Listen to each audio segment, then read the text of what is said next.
Assalamualaikum warahmatullahi taala wabarakatuh. Perkenalkan, nama saya Wahid Hasbullah. Saya dari Fakultas Syariah Prodi Hukum Tata Negara dengan NIM 1062000071. Di sini saya akan mereview lagi ulang tentang pelajaran ilmu hukum yang telah dijelaskan oleh Bapak Z Haryanto. Nah, di sini saya akan menjelaskan apa itu hukum. Kalau untuk secara totalitas adalah untuk pengertian saya sendiri adalah hukum adalah suatu yang mengatur manusia agar tidak semena-mena dalam bermasyarakat. Kenapa saya bilang tidak bisa semena-mena? Karena hukum itu mengatur. Ketika dia mengatur, maka yang harus diatur itu harus mengerti apa sih makna hukum itu, apa tujuan hukum itu, apa pengertian hukum, dan apa sih jenis-jenis hukum itu. Kita harus mengerti bagaimana. Kalau kita sudah mengerti itu, maka ketika kita dalam bermasyarakat, kita bisa mengerti pola apa yang diinginkan masyarakat. Karena kenapa? Kalau kita menyalahi aturan, kita menyalahi hukum, maka kita akan terkena sanksi atau norma. Nah, di sini kalau kita mengerti hukum, maka hidup kita akan baik. Adapun masa kita mengerti hukum itu, sebenarnya kita dari zaman penjajahan itu kita sudah belajar tentang hukum. Dari semua penjajah yang ada itu kita mulai belajar tentang apa itu hukum secara perlahan. Kemudian pasca merdeka, kita merdeka, Indonesia mengumumkan itu sebenarnya itu adalah pelajaran bagi kita untuk kita memahami hukum. Ketika kita memahami hukum, maka kita akan bisa baik dalam masyarakat. Masyarakat tidak akan mencemooh kita, tidak akan mengadili kita secara masyarakat ataupun pengadilan. Maka dari situ kita mengertikan hukum itu. Apa itu hukum? Hukum adalah suatu peraturan yang tertulis dibuat oleh pemerintah melalui badan-badannya. Badan-badannya seperti apa? DPR, DPRD, MPR, seperti itu. Nah, adapun sifat dari hukum itu tuh memaksa, sangat memaksa. Karena kenapa? Kita tadi ini ingin kita menjadikan Indonesia itu negara yang baik. Kita mengerti di Indonesia itu adalah negara hukum walaupun bukan negara hukum Islam, tapi di Indonesia ini sangat mementingkan hukum. Semua orang yang bersalah dihukum, tidak memandang siapa dia, apa gelar dia. Semuanya di Indonesia dihukum dengan sesuai pasal yang ada dalam Undang-Undang Dasar. Apa sikap kita dalam belajar hukum sebagai masyarakat? Apa hukumnya? Ya wajib. Ketika kita mempelajari hukum, kita mengerti yang tadi, kita balik lagi ke poin pertama adalah kita akan baik dalam bermasyarakat. Itu tujuannya, tujuan hukum adalah memaksa kita untuk kita itu bisa bermasyarakat dengan baik. Pengertian sumber hukum. Sumber hukum adalah segala apa saja yang menimbulkan aturan yang mempunyai kekuatan. Nah, itu tadi adalah sumber hukum, itu adalah yang menimbulkan aturan yang menguatkan. Menguatkan apa? Menguatkan agar apa? Ketika ada orang yang salah itu dihukum. Nah, itu tujuan hukum adalah menciptakan masyarakat yang adil, damai, sentosa di Indonesia ini. Maka di situ pengertian dasar atau konsep dalam hukum. Pengertian subjek hukum adalah segala sesuatu dapat mempunyai hak dan kewajiban menurut hukum. Segala sesuatu itu kita gini ya. Mungkin kita mengerti dengan kata HAM, hak asasi manusia. Hak asasi manusia itu tidak bisa diganggu-gugat oleh siapapun, tidak bisa diganggu-gugat karena itu hak paten yang diberikan oleh Allah kepada kita, oleh negara kepada kita. Itu seperti itu. Maka ketika kita itu dipaksa atau ditindas, itu kita memiliki hak asasi manusia dalam segala hal, terutama dalam hukum. Kalau kita memiliki hak asasi manusia, kita ditindas, kita dicela, tapi tanpa dasar, maka kita bisa melaporkan ini kepada pihak berwenang. Adapun pengertian subjek hukum, nah di sini sudah berwenang. Ketika kita Kita mengerti tiba-tiba kita dianiaya atau kita memiliki hak asasi manusia, kita wajib melaporkan kepada aparat negara, kepada polisi seperti itu.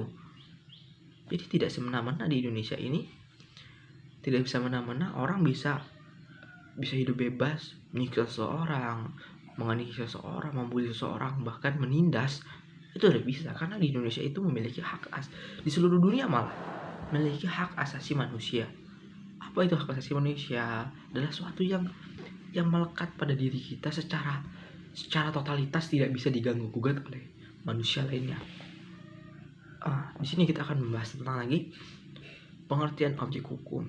Apa itu objek hukum? Adalah suatu yang berguna bagi sumber hukum, contohnya manusia atau badan hukum.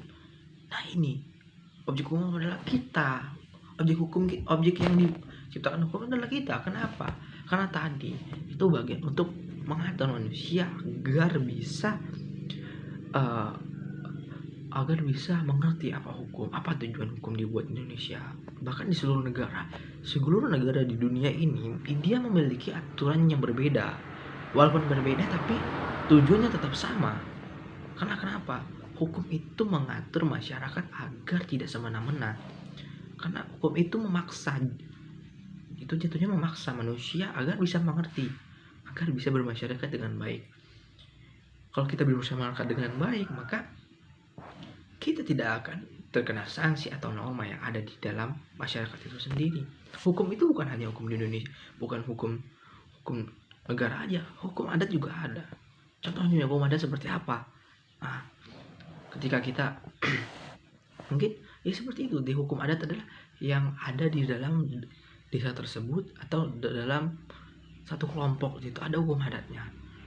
Sama, itu juga tujuannya apa? Adalah suatu yang mengatur kita agar kita tidak semena-mena dalam bermasyarakat.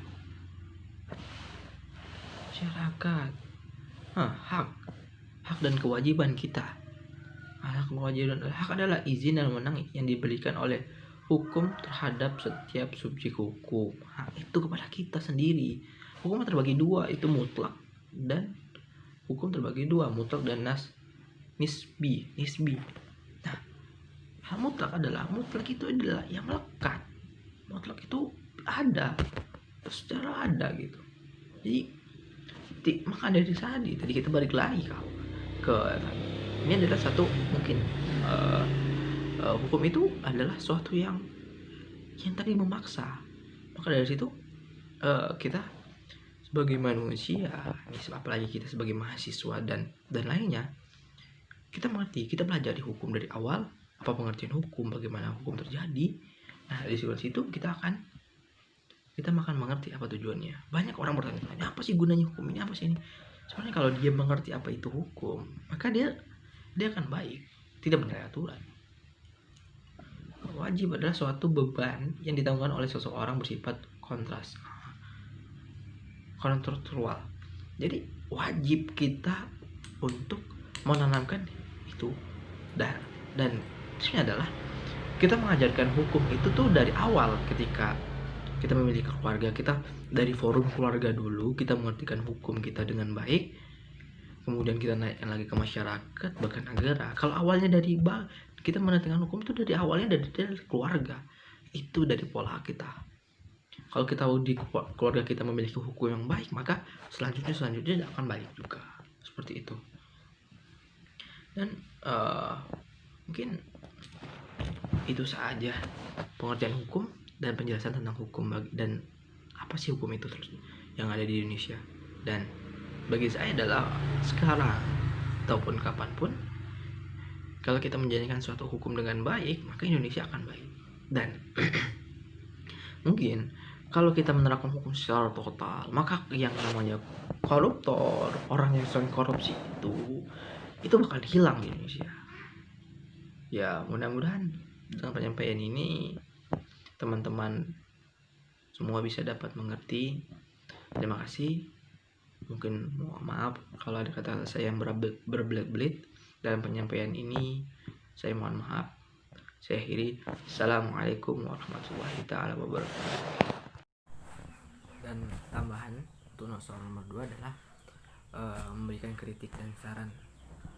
Menurut saya mungkin tidak ada kritik untuk pelajaran Pak Z Haryanto ini tentang ilmu hukum ini. Karena kenapa? Beliau itu telah mengajarkan saya tentang bagaimana hukum Indonesia, apa hukum itu.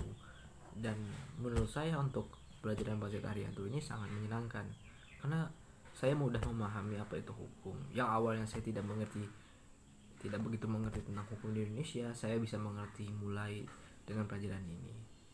Dan mungkin untuk saran Pak Z Haryanto adalah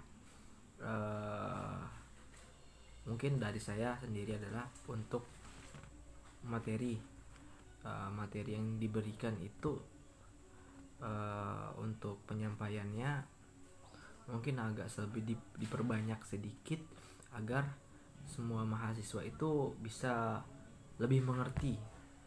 Kalau hanya sebatas penjelasan, mungkin di dalam Google atau sebagainya itu ada, tapi untuk penjelasan dari Pak Z Haryanto adalah untuk ilmu hukum sangat baik.